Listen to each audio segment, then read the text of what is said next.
Welcome to another in the series, The Sip and the Chat.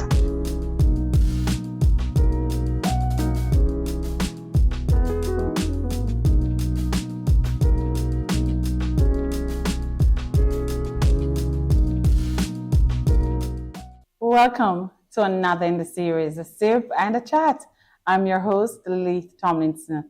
Well, it's another day that we come to talk about a very important issue that is of concern to so many people. You know, it was just this week alone that I had the opportunity to interact with so many different persons across so many different sectors of society. And at the end of the day, when I was finished and reflected on some of the utterances from these people, so many people were saying that they felt overwhelmed, they were tired, they just felt like just so much was happening. And so I kind of feel a sense of social responsibility today to address this matter of just how stressed are you. And we're going to be looking at some what we call stressors, and of course, how to manage some of those stress. So one of the questions I said to somebody when she said that, boy, I feel so overwhelmed, I'm tired, I just feel like, boy, I just burn out, The question was, where do you live? And when we ask where do you live, we're not talking about your physical location. We're talking about your emotional location, because it's important to understand that your emotional location is going to influence your utterances. So a lot of times people will say that they are stressed, they're overwhelmed, they feel like they can't do anymore. It's because of what they're feeling emotionally. So before we go any further, the question we want to ask ourselves is that what exactly is stress? Now, stress is the body's natural response to a situation. So as individuals, we're constantly confronted by all kinds of situations. There are situations at home with our families. There are situations at work with our co-workers. There are situations on the road with motorists, that is a very interesting one. It was just recently that somebody said that, why do some of these drivers, especially the taxis, why do they drive so bad? And somebody candidly said, it's because we are in their space of work. So because we're impeding their economic gain, and they feel, they have to make that buck by whatever cost. And what's interesting? It's very rare that we see a taximan and another taximan collide, and they will run you off the road, they will do all kind of thing, but they have their own mechanism to maneuver. So just commuting in and of itself is very stressful, and especially in our country where it seems as if almost every day there is this influx of cars and the roads just seem not to be able to manage. The road itself is also a stressor. Man, those craters, there's something to talk about, So the road is stressful, the motorist is stressful, and we talk about families, we talk about work, we talk about even church sometimes, because some persons can become so engaged and caught up. And I must say this, people would think that church people don't give a lot of trouble because they're so saved and sanctified. But yeah, sometimes just trying to manage a lot of these activities can indeed be quite overwhelming. So a lot of persons are exposed to a lot of situations where their body is under pressure. And the question is, and where stress comes in, is how do we respond to that pressure, that external force that is coming onto us? So if we respond in a positive manner, positive stress is referred to as eustress, right? So for example, a student might have an exam coming up and they may be anxious, and they might utilize that kind of anxiety and that emotion, and they'll put that kind of adrenaline to work by saying, listen, I want 100, I'm going to get 100. And they will do whatever it is, that is necessary to get them to that place where they succeed. Another person recognizing that they have an exam and knowing where they're at, probably at the same juncture as the other person, might just go into panic mode and not able to respond in a similar manner, and then as a result become what we refer to as stress. So the same situation, it's important to note, can be faced by two different individuals, and they can respond separately. So what stresses one person might not be the stressor for another person. So the first thing we want to do, having to recognize what stress is, we want to know what is it that causes you to be overwhelmed. For some people, it's money. We never have enough money. Everybody wants some more of that money, right? But there's a way to survive with what you have until you get what you really, really need. And a lot of times, I think that sometimes why we are so impacted by the lack of money, it's a genuine need for many. But for some people, it's because they're always trying to set goals within an unreasonable time frame. And especially, I recognize that the younger folks, right? They're dreamers. They have these dreams where they want, and nothing is wrong with dreaming. But one of the things that we have to understand, that time matters, right? So, they might grow and they might see somebody accomplishing this and they say, wow, I want to be like that person. But the question is, over what time frame did they accomplish it? And so a lot of persons now are in this microwave mentality where you just want to happen here and now, and I need it, just as how I need it. But wealth, doing it the right way, it takes a little time. People are often stressed as well by family. Sometimes family members can be very demanding. You have a family member who is going through an illness, so that in of itself can become very, very stressful, right? So sometimes you need to reach out for help, right? Nobody wants to put their parent in a home, right? But sometimes what you have to do is you have to say to yourself, how am I coping? Is it that you need to get someone to come into the home to assist you? And that today there are lots of nurses that provide that kind of service. So we want to help people to understand that when situations confront you, we need to cry out, and we need to cry out for help, right?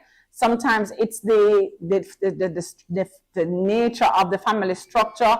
We have extended families where we have marriages where one person comes in with their set of children, the blended family, and then the other spouse comes in with their set of family, and nobody thought about how the dynamics between these two families was going to work. And knowing that sometimes, yes, it's not his child, but he might have to talk to her in a very, very strong way. So that kind of dynamics as well can put some pressure onto each other within those family constructs. Sometimes even just getting into new relationships too can be very overwhelming, because you might have had a bad breakup and you need companionship, and so you become very anxious to try to figure out how will this go. But as I reach this point of anxiety, I want us to understand that we have to manage situations, and we have to also learn to manage our expectations. And I think at the very core of a lot of stress these days is a level of expectation that we have from people and from things. A lot of times it's that. You ever see persons begin to plan out their bonus money and they haven't gotten the money yet? Yes, I see people plan out the bonus money and they haven't got the money as it, and then now they become stressed when the reality hit them. No bonus this year. So that can be traumatic, because they already ordered something from the manufacturing company. You already take out this and so on, because you have those expectations. Another thing, we talked about health and the future. A lot of persons, are very anxious about the future. What will the future hold? Well, I want to say to us that regardless of what it is that is our stressor, the word of the Lord tells us that we should be anxious for nothing, but in prayer and supplication, let our petitions be made known. And I'm not going to sit here and be utopic about this and say, never worry about anything. We're going to be concerned. We're going to be anxious. But one of the things that we need to understand is that there are many variables that we don't have the handle on. There are many variables in life, important variables, important things that the handle is not in our hand. And so we need to learn to trust Him, the Almighty God, with all that we need and all that we desire, because He knows how to guide us, and He knows how to cushion us when we reach those critical stages in our lives, when we are faced with different challenges. So one of the things that we want to reflect on is we have to identify what are the things that really, really stress us. Now, let us look at the different types of what we refer to as stress. Now, there are 4 types of stress, as I would have alluded to earlier on. And not all types of stress, as I said, are harmful or negative. Some of the different types of stress that you might experience could include acute stress. Now, what is acute stress? Acute stress is a short-term type of stress that can be upsetting or traumatic. You just heard something, it's short-term, it's not going to have a long and lasting impact. It's just here and now. It's a type of stress that is out of ordinary, such as a car accident, an assault, or natural disaster. So like, for example, we hear that a hurricane is coming up, we get very anxious, and we're trying, but then probably the hurricane just passes. It's not a long-term stress. Then chronic stress now is what we often encounter in a day-to-day life and seems never ending. It's almost like a cycle of things just happening.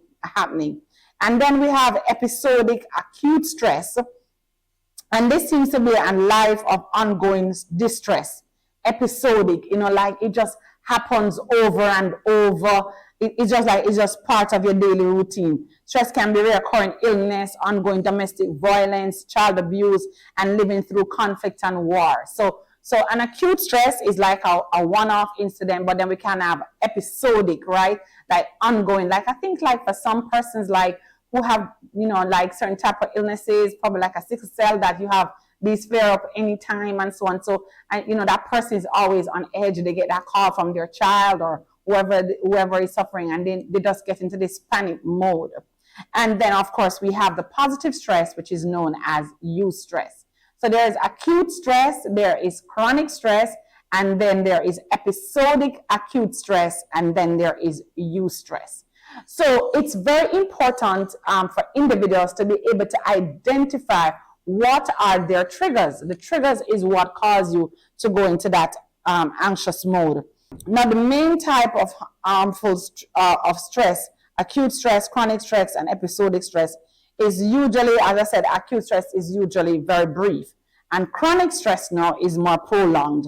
And episodic stress is short-term but frequent. So there is a distinction. And as we said, positive stress is eustress.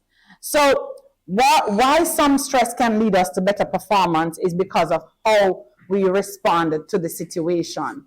Now, I want us to understand that the main cause of the stresses is because in our minds, we're not sure of how we will respond due to the trigger. All right, so that's very, very important. Now, for many people, their source of stress is usually one of the following. So it can be a stress-related condition such as an illness.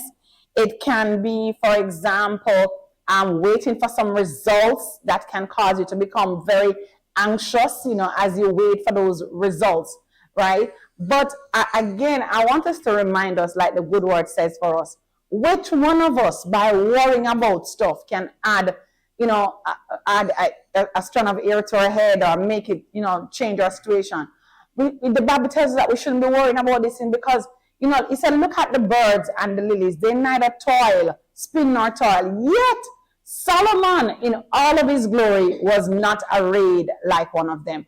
So what God was saying to us is that, listen, I am the creator. I can do exceedingly abundantly above all that you could ever ask or imagine of me. So lay your troubles on my shoulder and let the world be in my pocket. Just rest everything upon his shoulder because he knows how to take care of you. Now, I want us to understand that there are different ways that we can intervene to help persons who have stressful situations and stressful disorders. So there is psychotherapy, some type of therapy that may be particularly helpful in addressing stress, including cognitive behavioral therapy, or what we refer to as CBT. Now, this is important because, as I said earlier on, it is your mind that influences your actions, and it influences your thoughts, and then your thoughts influences your action. So what we try to do as psychologists is that we try to do what we call cognitive reframing. Yes, it might happen in the way I want it to happen, or it might not happen in the way that I want to happen. I'm hoping for the best outcome, but it might not be so. So you basically kind of prepare yourself for an outcome. Or you say, well, if this happens, it's going to be bad, but it won't be the end of the world. So you basically kind of learn and reframe, what or how you think about mindfulness based on stress reduction. That's MBSR, right? CBT focuses on helping people identify and change negative thinking patterns, right? And that is also a biological situation as well, where we have to do deep brain therapy to try to help you to come to how you process and how your brain works, right? While MBSR utilizes medication and mindfulness to help reduce stress levels. There's also medication, right? And this is an alternative that you don't really want to get to because you don't want to live on the medication. Medication may sometimes be prescribed to address some specific symptoms that are related to stress. Some medications may include sleep aids. Now, a lot of people do it so fashionable these days. Oh, I'm going to take a sleeping tablet because I can't sleep. But what you don't want to do is that you don't want to become so hooked on the sleeping tablets so that your body itself is not performing its natural function in terms of just resting and relaxing. So you probably want to try it for a few days because you can't sleep, but you have to get your body back to a normal rhythm. Whatever the stressor is, you want to deal with it. All right. So then there's also, you could also reduce stress by acupuncture, aromatherapy. I say to people all the time, like a lot of time we talk about spas and stuff like that. We always think that, boy, we have to pay a lot of money to go somewhere to really relax. You can create your own spa at your home. You just have to get your little Epsom salt and your little peppermint and your eucalyptus oil, and you put those in your bath, and you just stay there for a little while. And I'm telling you, I want all my viewers to try to, even if you just put your foot, sometimes you come home in the evening and you just get some warm water and you put your feet in the water and just allow the different minerals in those sea salts and so on just to soak your feet and just feel good. A lot of times, just like when you have couples and they say, boy, can't care of my wife because I don't have any money. A lot of times we don't recognize that it's not always about the big spend. You can be wise. You can engage yourself in certain types of activity that are very meaningful, and they don't have to always be very costly. And because I think sometimes we want to go and tell other people what we did and how we went to this high-end hotel and we had a great time, that we don't even stop sometimes to focus that, listen, I have these things at home, and a lot of people do. A lot of people have these gyms at home, these Stairmasters, all these kinds of things, but they never use them. Right? So you have to learn to find ways to engage your own self. You can make your own little oils as well. And we're going to bring on someone to teach you how to make your own little bath oil and just soak and relax yourself. Trust me, that is worth more than any medication that you can ever take. You have to learn to take care of you. All right? You have somebody who will treat you today and stuff like that, but your responsibility is to always ensure that you are taking care of you. And I want all my viewers to stop and say, I must take care of me. And I think especially with the moms in the home, moms always spend a lot of time making sure that the entire family is okay. And yes, there is Mother's Day, but the truth is that all through the year, the things that they do, fathers too, cannot really work out in that one day of relaxation. Relaxation needs to become a part of your weekly routine or your monthly routine. Like, what do you do to de-stress? You have to. You have to do something.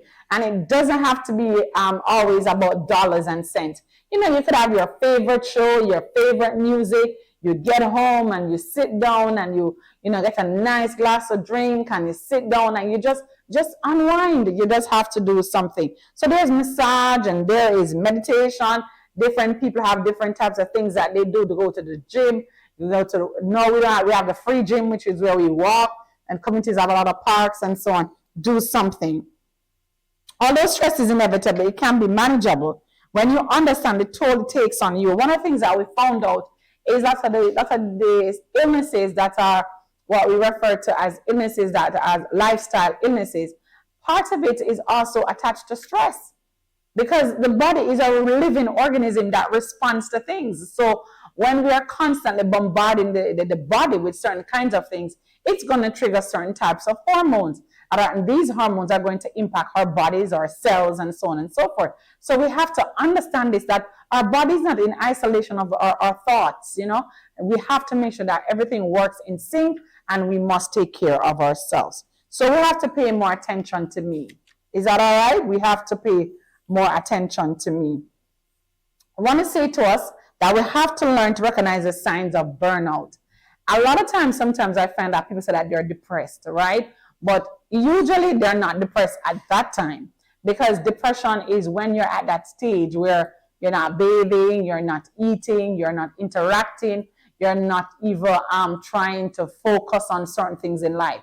Now, usually before you get to that stage, you're at a more functional place where one or two things you might not do or may not pay attention to. So that's what we have to do. We have to learn to look at the signs of burnout. High levels of stress may place you at a high risk of burnout.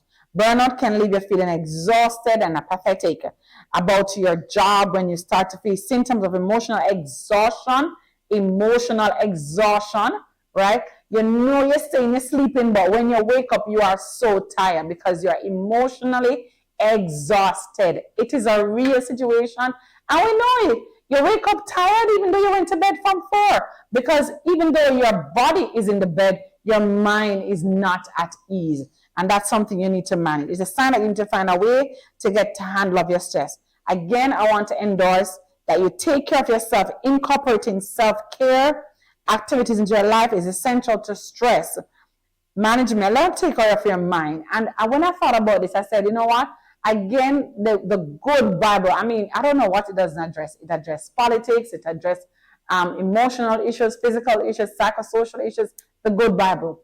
It says to us that whatever things are, when we talk about the mind and keeping your mind at a place, it says whatever things are honest, whatever things are pure, whatever things are of good report.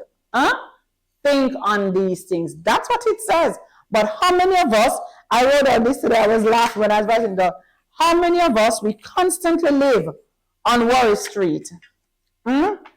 Everything we worry about. And many persons, we live on burnout clothes, right? So we have some persons, I have it right here. When I ask the question, where do you live? Some people live on Anxious Street. Everything makes them anxious. They're afraid of their own shadow. So some people live on Anxious Street. Some people live on Worry Boulevard. Oh my God. Worry, worry, worry, worry, worry. And then others live on low self-esteem clothes.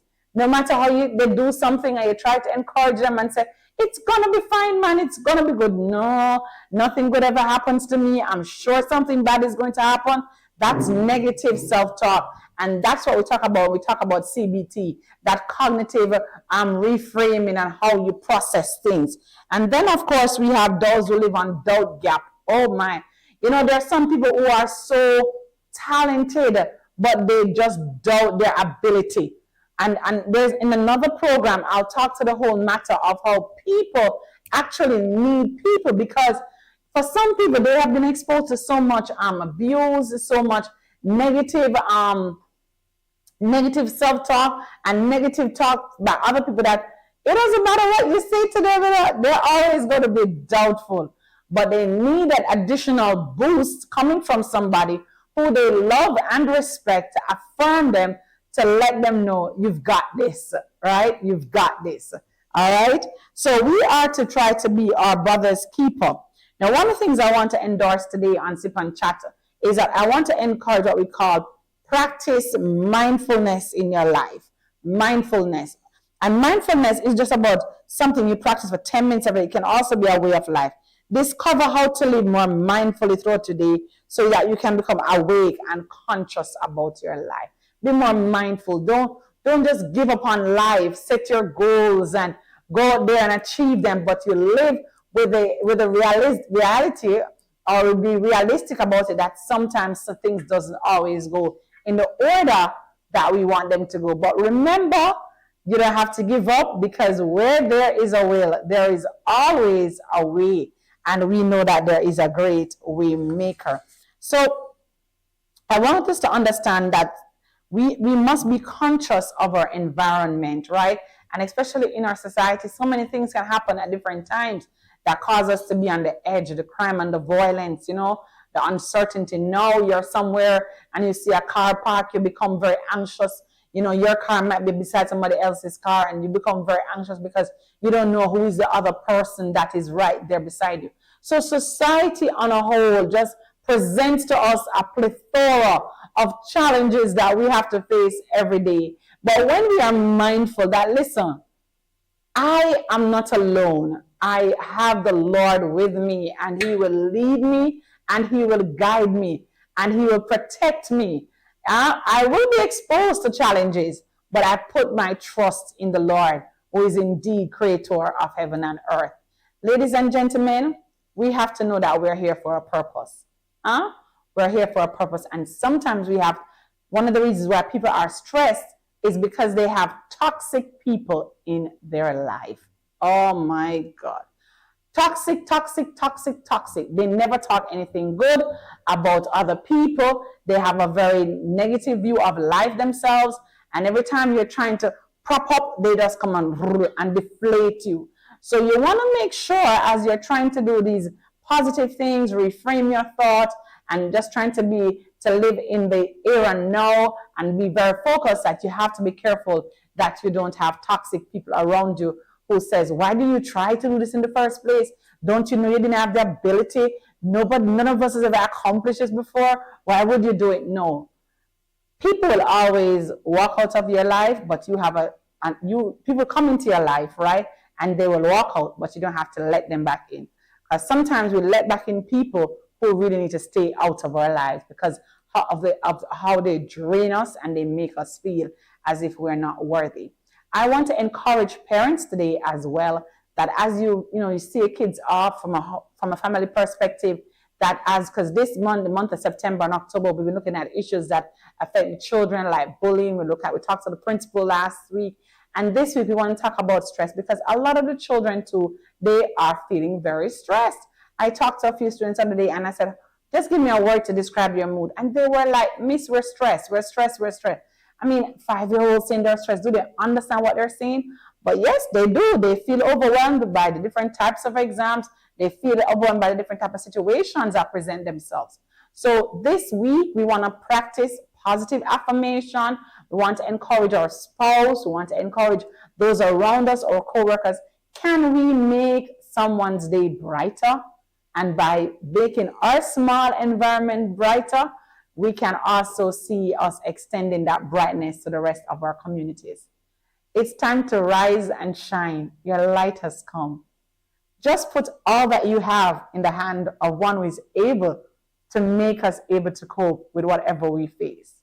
Let us be mindful that He knows where we are. He knows our destiny. And all we have to do is to trust Him.